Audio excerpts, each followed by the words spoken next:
ए गोरी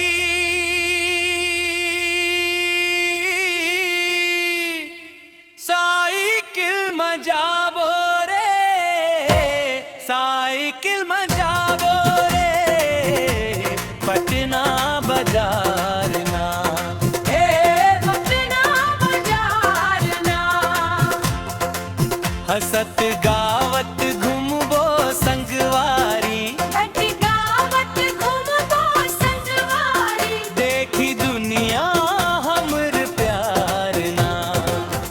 ए गोरी साइकिल मजाबो रे, साइकिल मजाबो रे, पटना बाजार ना।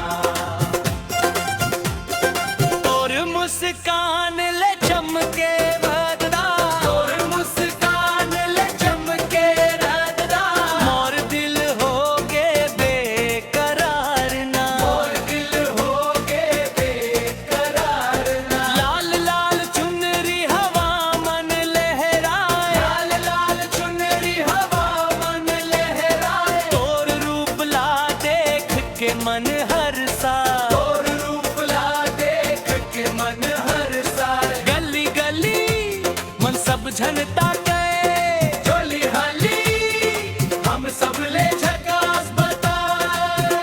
साइकिल के करीर में बैठ जनोनी, माया की बात सुनाबो रे, चाट गुपचुप खाबो तोला, संग संग फोटो खिंचाबो रे।